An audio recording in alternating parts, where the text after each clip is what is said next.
Hello and welcome. I am Candy the Storybook Lady, and I'm pleased to see you again for another night of Liberty Readers, in which we are currently reading The Voyage of the Dawn Treader.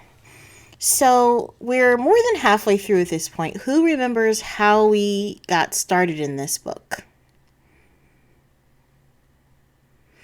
That is correct. We started off with Edmund, Lucy, and their cousin Eustace being sucked into a photograph. And once they were sucked into the photograph, where did they find themselves? That's correct. They were on a boat. And whose boat was it? That's correct. It was Prince Caspian, their friend from last book, right? So he's on the voyage of the Dawn Treader, the Dawn Treader is the name of the boat. And he's on course, or what's his adventure? What's he planning or trying to accomplish? Yes, he's trying to track down all his father's friends because they were loyal to his father, and he wants to make sure either they're okay or that he tries to do right by them. So they've been on quite a number of adventures. Where did we end off last week? Yes, they're on an island with a bunch of invisible people who are holding them hostage because they can't fight them because they can't see them. And the visible people have demanded that Lucy go and try to find a spell to make them visible again, because they were being trapped by somebody who is not a good person, and so they weren't very smart and made themselves invisible, and now they're trapped and they're trying to undo it. So let's see how that works out for everybody as we read tonight. So chapter 11, The Dufflepuds Made Happy. Lucy followed the great lion out into the passage, and at once she saw coming toward them an old man, barefoot, dressed in a red robe. His white hair was crowned with a chaplet of oak leaves. His beard fell to his girdle, and he supported himself with a curiously carved staff. When he saw Aslan, he bowed low and said, "Welcome, sir, to the least of your houses." "Do you grow weary, Corrigan, of rushing such foolish subjects as I have given you here?" "No," said the magician. "They are very stupid, but there is no real harm in them. I begin to grow rather fond of the creatures. Sometimes, perhaps, I'm a little impatient, waiting for the day when they can be governed by wisdom instead of this rough magic." "All in good time, Corrigan," said Aslan. "Yes, all in very good time, sir," was the answer. "Do you intend to show yourself to them?" "Nay," said the lion, with a little half-growl that meant, Lucy thought, the same as a laugh, I should frighten them out of their senses. Many stars will grow old and come to take their rest in islands before your people are ripe for that. And today, before sunset, I must visit Trumpkin the dwarf, where he sits in the castle of Cair Paravel, counting the days till his master Caspian comes home. I will tell them all your story, Lucy. Do not look so sad. We shall meet soon again." "Please, Aslan," said Lucy, "what do you call soon?" "I call all times soon," said Aslan, and instantly he was vanished away, and Lucy was alone with the magician. "Gone," said he, "and you and I quite crestfallen. It's always like that. You can't keep him. It's not as if he were a tame lion. And how did you enjoy my book?" "Parts of it, very much indeed," said Lucy. "Did you know I was there all the time?" "Well, of course I knew when I let the duffers make themselves invisible that you would be coming along presently to take the spell off. I wasn't quite sure of the exact day, and I wasn't especially on the watch this morning. You see, they had made me invisible too, and being invisible always makes me so sleepy. Hi-ho, there I am yawning again. Are you hungry?" "Well, perhaps I am a little," said Lucy. "I've no idea what the time is." "Come," said the magician. "All times may be soon to Aslan, but in my home all hungry times are 1 o'clock." He led her a little way down the passage and opened a door. Passing in, Lucy found herself in a pleasant room full of sunlight and flowers. The table was bare when they entered, but it was of course a magic table, and at a word from the old man, the tablecloth, silver, plates, glasses, and food appeared. "I hope that is what you would like," said he. "I have tried to give you more food like the food of your own land than perhaps you have had lately." "It's lovely," said Lucy. And so it was. An omelet, piping hot, cold lamb and green peas, a strawberry ice, lemon squash to drink with the meal, and a cup of hot chocolate to follow. But the magician himself only drank wine and only ate bread. There was nothing alarming about him, and Lucy and he were soon chatting away like old friends. "When will the spell work?" asked Lucy. "Will the Duffers be visible again at once?" "Oh, yes. They're visible now, but they're probably all asleep still. They always take a rest in the middle of the day." "And now that they're visible, are you going to let them off being ugly? Will you make them as they were before?" "Well, that's a rather delicate question," said the magician. "You see, it's only they who think they were so nice to look at before. They say they've been uglified, but that isn't what I call it. Isn't what I called it. Many people might say the change was for the better." "Are they awfully conceited?" "They are. Or at least the chief duffer is, and he's taught all the rest to be. They always believe every word he says." "We'd notice that," said Lucy. "Yes, we'd get on better without him, in a way. Of course, I could turn him into something else, or even put a spell on him which would make him not believe a word he said. But I don't like to do that. It's better for them to admire him than to admire nobody." "Don't they admire you?" asked Lucy. "Oh, not me," said the magician. "They wouldn't admire me." "What was it you uglified them for? I mean, what they call uglified." "Well, they wouldn't do what they were told. Their work is to mind the garden and raise food. Not for me, as they imagine, but for themselves. They wouldn't do it at all if I didn't make them, and of course for a garden you want water. There is a beautiful spring about half a mile up the hill, and from that spring there flows a stream which comes right past the garden. All I asked them to do was to take their water from the stream instead of trudging up to the spring with their buckets 2 or 3 times a day and tiring themselves out, besides spilling half of it on the way back. But they wouldn't see it. In the end, they refused point blank." "Are they as stupid as all that?" asked Lucy. The magician sighed. "You wouldn't believe the troubles I've had with them. A few months ago, they were all for washing up the plates and knives before dinner. They said it saved time afterward. I've caught them planting boiled potatoes to save cooking them when they were dug up. One day, the cat got into the dairy, and 20 of them were at work moving all the milk out. No one thought of moving the cat. But I see you've finished. Let's go and take a look at the duffers now that they can be looked at." They went into another room, which was full of polished instruments hard to understand, such as astrolabes, orreries, chronoscopes, poimeters,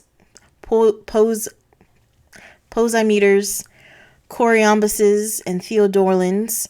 And here, when they had come to the window, the magician said, There you are, duffers." "I don't see anybody," said Lucy. "And what are those mushroom things?" The things she pointed at were dotted all over the level grass. They were very certainly like mushrooms, but far too big, the stalks about 3 feet high, and the umbrellas about the same length from edge to edge. When she looked carefully, she noticed, too, that the stalks joined the umbrellas not in the middle, but at the one side, which gave an unbalanced look to them. And there was something a sort of little bundle, lying on the grass at the foot of each stalk. In fact, the longer she gazed at them, the less like mushrooms they appeared. The umbrella part was not really round as she had thought at first. It was longer than it was broad, and it widened at one end. There was a great many of them, 50 or more. The clock struck 3. Instantly, a most extraordinary thing happened. Each of the mushrooms suddenly turned upside down. The little bundles which had lain at the bottom of the stalks were heads and bodies. The stalks themselves were legs, but not 2 legs to each body. Each body had a single thick leg right under it. Not to one side like the leg of a one-legged man, and at the end of it, a single enormous foot. A broad-toed foot, with the toes curling up a little so it looked rather like a small canoe. She saw in a moment why they looked like mushrooms. They had been lying flat on their backs, each with a single leg straight up in the air and its enormous foot spread out above it. She learned afterward that this was their ordinary way of resting, for the foot kept off both rain and sun, and for a monopod to lie under its own foot, it's almost as good as being in a tent. "Oh, the funnies, cried Lucy, bursting into laughter. "Did you make them like that?" Yes, I made the duffers into monopods," said the magician. He too was laughing till the tears ran down his cheeks. "But watch," he added. It was worth watching. Of course, these little one-footed men couldn't walk or run as we do. They got about by jumping, like fleas or frogs. And what jumps they made, as if each big foot were a mass of springs. And with what a bounce they came down. That was what made the thumping noise, which had puzzled Lucy yesterday. For now they were jumping in all directions and calling out to one another, "Hey, lads, we're visible again." "Visible we are," said one in a tasseled red cap who was obviously the cheap monopod. "And what I say is, when chaps are visible, why, they can see one another." "Ah, there it is, Chief," cried all the others. "There's the point. No one's got a clearer head than you. You couldn't have made it plainer." "She caught the old man napping, that little girl did," said the chief monopod. "We've beaten him this time." "Just what we were going to say ourselves," chimed the chorus. You're going stronger than ever today, Chief. Keep it up. "But do they dare talk about you like that?" said Lucy. "They seemed to be so afraid of you yesterday. Don't they know you might be listening?" "That's one of the funny things about the duffers," said the magician. "One minute they talk as if I ran everything and overhead, and overheard everything and was extremely dangerous. The next moment they think they can take me in by tricks that a baby would see through. Bless them." "Will they have to be turned back into their proper shapes?" asked Lucy. "Oh, I do hope it wouldn't be unkind to leave them as they are. Do they really mind very much? They seem pretty happy. I say, look at them jump. What were they like before?" "Common little dwarfs," he said. "Nothing like so nice as the sort you have in Narnia." "It would be a pity to change them back," said Lucy. "They're so funny, and they're rather nice. Do you think it would make any difference if I told them that?" "I'm sure it would, if you could get it into their heads." "Will you come with me and try?"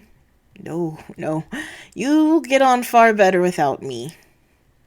"Thanks awfully for the lunch," said Lucy, and turned quickly away. She ran down the stairs, which she had come up so nervously that morning, and canoed into Edmund at the bottom.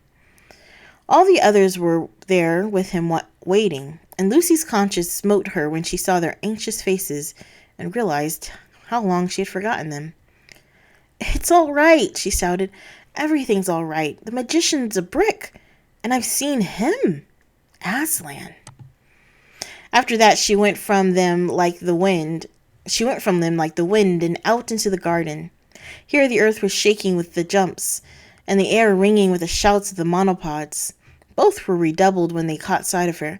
"Here she comes! Here she comes!" they cried. "3 cheers for the little girl!" Oh, she put it across the old gentleman properly, she did. "And we're extremely regrettable," said the chief monopod, "that we can't give you the pleasure of seeing us as we were before we were uglified, for you wouldn't believe the difference. And that's the truth, for there's no denying we're mortal ugly now, so we won't deceive you." That we are, Chief, that we are," echoed the others, bouncing like so many toy balloons. "You've said it, you've said it." "But I don't think you are at all," said Lucy, shouting to make herself heard. "I think you look very nice." "Hear, hear, hear, hear." "Oh, hear her," said the monopods. "True for you, missy. Very nice we look. You couldn't find a handsomer lot." They said this without any surprise and did not seem to notice that they had changed their minds. "She's a sayin'," remarked the chief monopod, "as how we looked very nice before we were uglified." "True for you, Chief, true for you," chanted the others. "That's what she says. We heard her ourselves." "I did not," bawled Lucy. "I said you're very nice now." So she did, said the chief monopod. "Said we were very nice then." Hear 'em both, said the monopods. "There's a pair for you. Always right. They couldn't have put it better." "But we're saying just the opposite," said Lucy, stamping her foot with impatience. "So you are, to be sure, so you are," said the monopods. "Nothing like an opposite. Keep it up, both of you." "You are enough to drive anyone mad," said Lucy, and gave it up. But the monopods seemed perfectly contented, and she decided that, on the whole, the conversation had been a success. And before everyone went to bed that evening, something else happened which made them even more satisfied with their one-legged condition. Caspian and all the Narnians went back as soon as possible to the shore to give their news to Rents and the others on board the Dawn Treader, who were by now very anxious. And of course the monopods went with them, bouncing like footballs and agreeing with one another in loud voices, till Eustace said, "I wish the magician would make them inaudible instead of invisible." He was soon sorry he had spoken, because then he had to explain that an inaudible thing is something you can't hear, and though he took a lot of trouble, he never felt sure that the monopods had really understood. And what especially annoyed him was that they said in the end, "He can't put things the way our chief does, but you'll learn, young man. Hark to him. He'll show you how to say things." There's a speaker for you. When they reached the bay, Reap-a-Sheep had a brilliant idea. He had his little coracle lowered and paddled himself about until the monopods were thoroughly interested.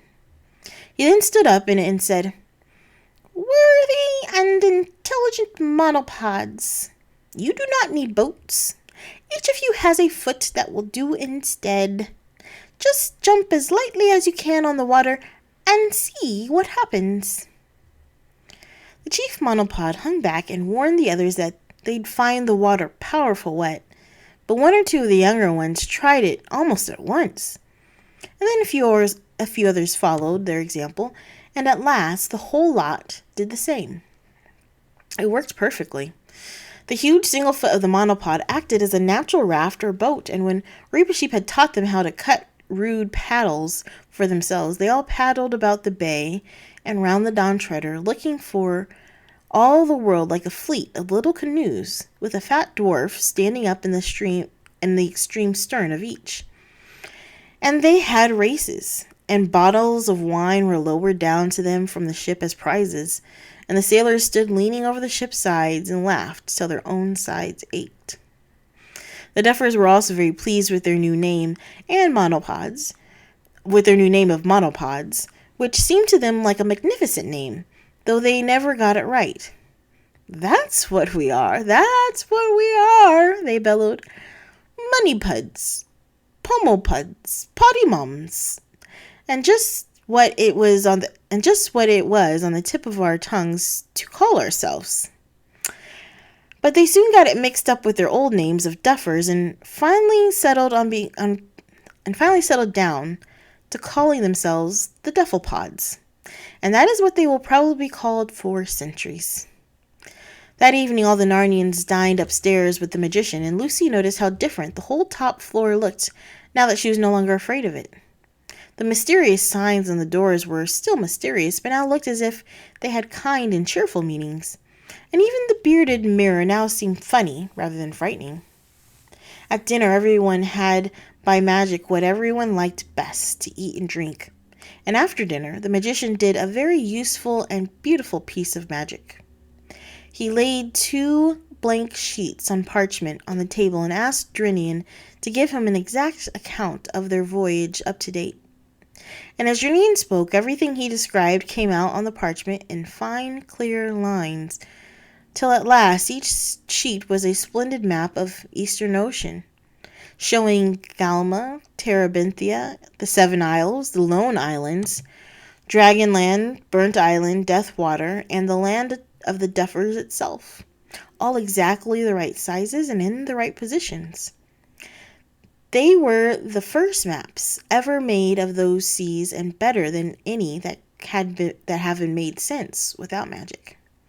For on these, though the towns and mountains looked at first just as they would on any ordinary map, when the magician lent them a magnifying glass, you saw that they were perfect little pictures of the real things, so that you could see the very castle and slave market and streets in Narrowhaven, all the very clear though very distant, like things seen through the wrong end of a telescope. The only drawback was that the coastline of most of the islands were incomplete, for the map showed only what Drinian had seen with his own eyes. When they were finished, the magician kept one himself and presented the other to Caspian. It still hangs in his chamber of instruments at Cair Paravel. But the magician could tell them nothing about other seas, but about seas or lands further east. He did, however, tell them about 7 years before a Narnian ship had put in at his water. He did, however, tell them about 7 years before a Narnian ship had put in at his waters, and that she had on board the Lords Revilian, Argos, Mavamorn, and Roop. So they judged that the golden man they had seen lying in Deathwater must be Lord Restamar. Next day, the magician magically mended the stern of the Dawn Treader where it had been damaged by the sea serpent, and loaded her with useful gifts. There was a most friendly parting, and when she sailed 2 hours after noon, all the Dufflepods paddled out with her to the harbor mouth, and cheered until she was out of sound of their cheering. Chapter 12, The Dark Island. After this adventure, they sailed on south and a little east for 12 days with a gentle wind, the skies being mostly clear and the air warm, and saw no bird or fish, except that once there were whales spouting a long way to starboard. Lucy and Reepish played a good deal of chess at this time. Then, on the 13th day, Edmund, from the fighting top, sighted what looked like a great dark mountain rising out of the sea on their port bow. They altered course and made for this island, mostly by oar, for the wind would not serve them to sail northwest or sail northeast. When evening fell, they were still a long way from it and rowed all night. The next morning the weather was fair, but a flat calm prevailed.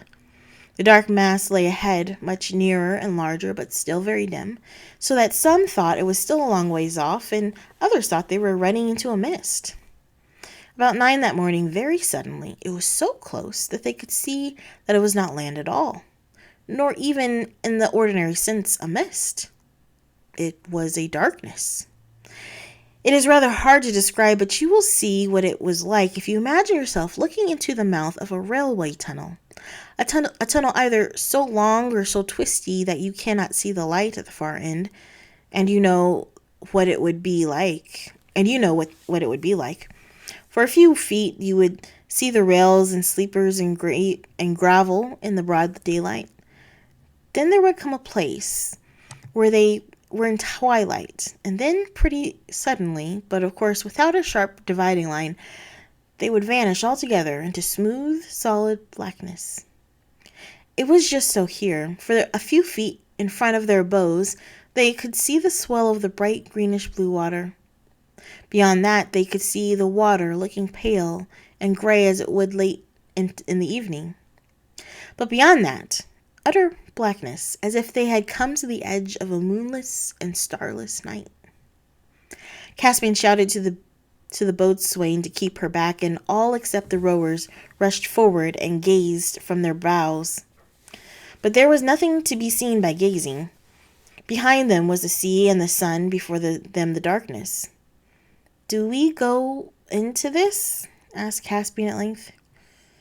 "Not by my advice," said Drinian. "The captain's right," said several sailors. "I almost think he is," said Edmund. Lucy and Eustace didn't speak, but they felt very glad inside of the turn things seemed to be taking. But all at once the clear voice of Reepicheep broke in upon the silence. "And why not?" he asked. "Will someone explain to me why not?" No one was anxious to explain, so Reepicheep continued. "If I were addressing peasants or slaves," he said, "I might suppose that this suggestion proceeded from cowardice. But I hope it will never be told in Narnia that a company of noble and royal persons in the flower of their age turned tail because they were afraid of the dark." "But what manner of use would it be plowing through that blackness?" said Drinian. "Use," replied Reepicheep. "Use, Captain. If by use you mean filling our bellies or our purses, I confess it will be no use at all. So far as I know, we did not set sail to look for things useful, but to seek honor and adventure. And here is a great as adventure as ever I heard of. And here, if we turn back, no little impeachment of all our honors." Several of the sailors said things under their breath that sounded like honor be blowed. But Caspian said, "Oh, bother you, Reepicheep.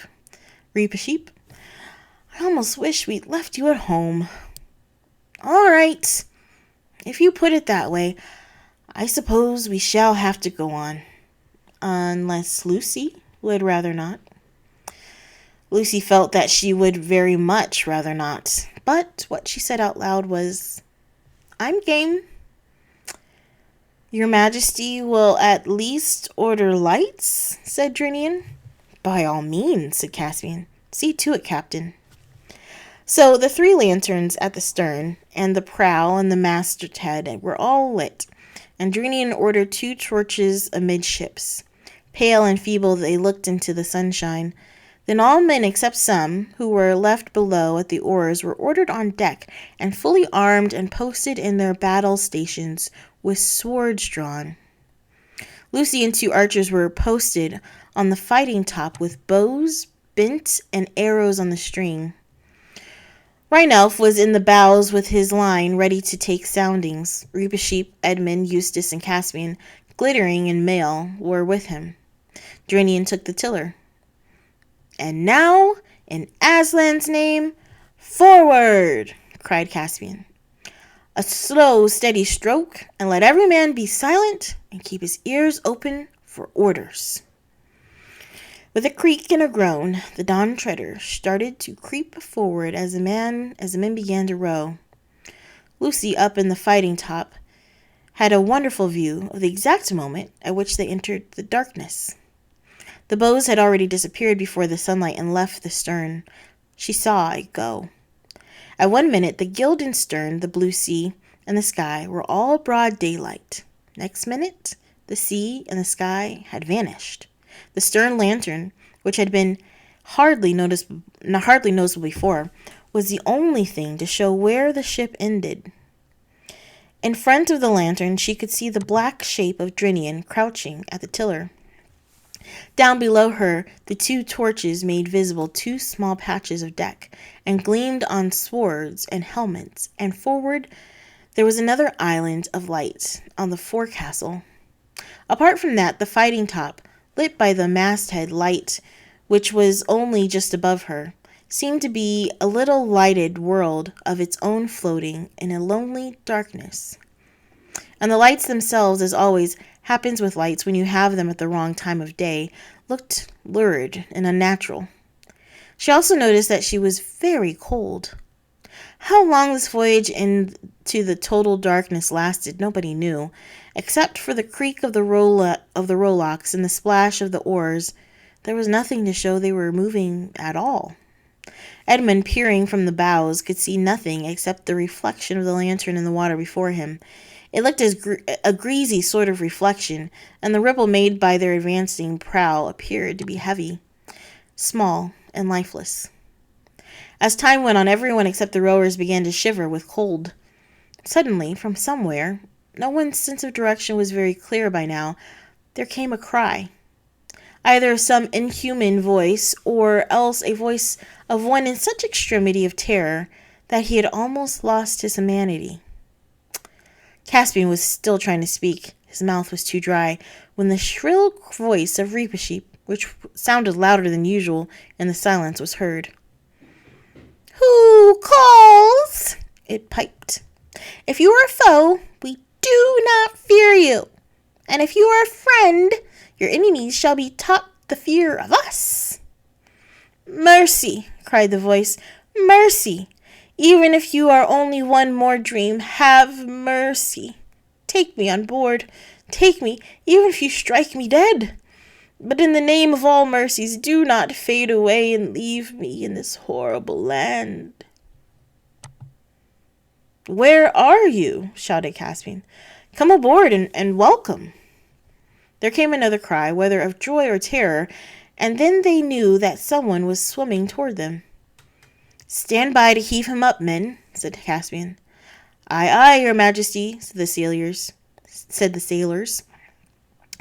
Several crowded to the port bulwark with ropes, and one, leaning out far over the side, held the torch.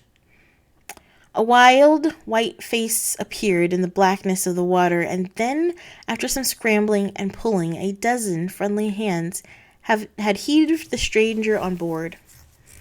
Edmund thought he had never seen a wilder-looking man, though he did not otherwise look very old. His hair was untidy mop of white, his face was thin and drawn, and for clothing only a few wet rags hung about him. But what one mainly noticed were his eyes, which were so widely open that he seemed to have no eyelids at all, and stared as if in an agony of pure fear. The moment his feet reached the deck, he said, "Fly! Fly! About with your ship and fly! Row, row, row for your lives away from this cursed shore."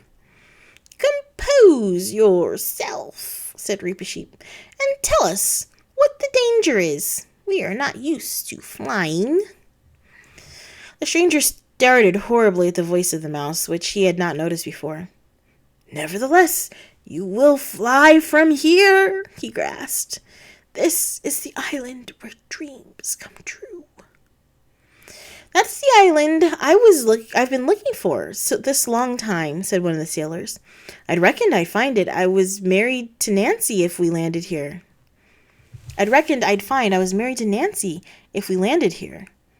"And I'd find Tom alive again," said another. "Fools," said the man, stamping his foot with rage. "That is the sort of talk that brought me here, and I'd better have been drowned or never born. Do you hear what I say? This is where dreams, do you understand, come to life, come real, not daydreams, dreams." There was about half a minute's silence, and then, with a great clatter of armor, the whole crew were tumbling down the main hatch as quickly as they could and flinging themselves on the oars to row as they had never rowed before.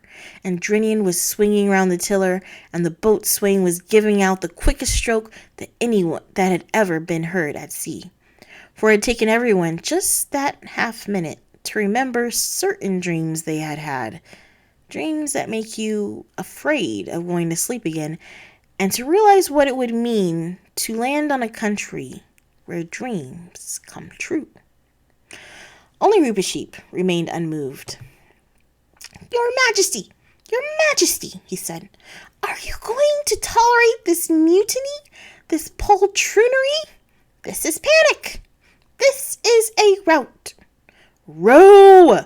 Row! Bellowed Caspian. Pull for all our lives. Is her head right, Drinian? You can say what you like, Readers-Sheep. There are some things no man can face. It is, then, my good fortune not to be a man, replied Readers-Sheep with a very stiff bow. Lucy from up aloft had heard it all. In an instant that one of her own dreams, which she had tried her hardest to forget, came back to her as vividly as if she had only just woken from it. So that was behind them on the island in the darkness. For a moment she wanted to go down on the deck and be with Edmund and Caspian. But what was the use? If dreams began coming true, Edmund and Caspian themselves might be turning into something horrible just as she reached them. She gripped the rail of the fighting top and tried to steady herself. They were rowing back to the light as hard as they could. It would be all right in a few seconds, but oh, if only it could be all right now. Though the rowing made a good deal of noise, it did not quite conceal the total silence which surrounded the ship. Everyone knew it would be better not to listen, not to strain his ears for any sound from the darkness, but no one could help listening. And soon everyone was hearing things. Each one heard something different. Do you hear a noise like a huge pair of scissors opening and shutting? Over there? Eustace said to Rhine-Elf. Hush, said Rhine-Elf.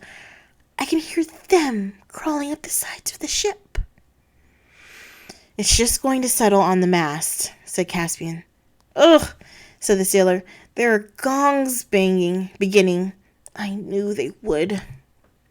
Caspian, tried not to look at anything, especially not to keep looking behind him, went aft to Drinian. Drinian, he said in a very low voice, how long did we take rowing in? Rowing to where we picked up the stranger. 5 minutes, perhaps, whispered Drinian. Why? Because we've been more than already trying to get out. Drinian's hand shook on the tiller, and a line of cold sweat ran down his face. The same idea was occurring to everyone on board. We shall never get out, moaned the rowers. He's steering us wrong. We're going round and round in circles. We shall never get out. The stranger, who had been lying in a huddled heap on the deck, sat and burst into a horrible screaming laugh. Never get out, he laughed. That's it, of course. We shall never get out. What a fool I was to have thought they would let me go as easily as all that. No, we shall never get out. Lucy leant her head on the edge of the fighting top and whispered, Aslan, if you ever loved us at all, send us help now. The darkness did not grow any less, but she began to feel a little, very, very little, better. After all, nothing has really happened to us yet, she thought. Look, cried Ranulph's voice hoarsely from the bows. There was a tiny speck of light ahead, and while they watched, a broad beam of light fell from it upon the ship. It did not alter the surrounding darkness, but the whole ship was lit up as if by a searchlight. Caspian blinked, stared around, saw the faces of his companions, all with wild, fixed expressions. Everyone staring into the same direction. Behind everyone lay his back, sharply edged shadow. Lucy looked along the beam and presently saw something in it. At first it looked like a cross. Then it looked like an aeroplane. Then it looked like a kite. And at last, with a whirring of wings, it was right overhead, and it was an albatross. It circled 3 times round the mast and then perched for an instant on the crest of the gilded dragon at the prow. It called out in a strong, sweet voice what seemed to be words, though no one understood them. After that it spread its wings, rose, and began to fly slowly ahead, bearing a little to starboard. Drinian steered after it, not doubting that it offered good guidance. But no one, except Lucy, knew that as it circled the mast, it had whispered to her, "Courage, dear heart." And the voice, she felt sure, was Aslan's. And with the voice, a delicious smell breathed in her face. In a few moments, the darkness turned into a grayness ahead, and then, almost before they dared to begin hoping, they had shot out into the sunlight and were in the warm blue world again. And all at once everybody realized that there was nothing to be afraid of, and never had been. They blinked their eyes and looked about them. The brightness of the ship herself astonished them. They had half expected to find that the darkness would cling to the white and green and the gold in the form of some grime or scum. And then first one, and then another, began laughing. "I reckon we made pretty good fools of ourselves," said Rheinelf. Lucy lost no time in coming down to the deck, where she found the others all gathered round the newcomer. For a long time he was too happy to speak, and could only gaze at the sea and the sun, and feel the bulwarks and the ropes, as if to make sure he was really awake, while tears rolled down his cheek. "Thank you," he said at last. "You have saved me from... but I won't talk of that. And now, let me know who you are. I am a Telemarine of Narnia, and when I was worth anything, men called me Lord Roop." "And I," said Caspian, "am Caspian, King of Narnia, and I sailed to find you and your companions, who were my father's friends." Lord Roop fell on his knees and kissed the king's hand. "Sire," he said, "you are the man in all the world I wished most to see. Grant me a boon." "What is that?" asked Caspian. "Never to bring me back there," he said. He pointed astern. They all looked, but they only saw a bright blue sea and bright blue sky. The dark island and the darkness had vanished forever. "Why," cried Lord Roop, "you have destroyed it." "I don't think it was us," said Lucy. "Sire," said Drinian, "this wind is fair for the southeast. Shall I have our poor fellows up and set sail?" And after that, every man who can be spared to his hammock. "Yes," said Caspian, "and let there be grog all around. Hi-ho, I could sleep the clock round myself." So all afternoon, with great joy, they sailed southeast with a fair wind, but nobody noticed when the albatross had disappeared. And that is where we will end for tonight. Thank you for joining me for another night of Liberty Readers. We look forward to seeing you next week as we continue with the Voyage of the Dawn Treader.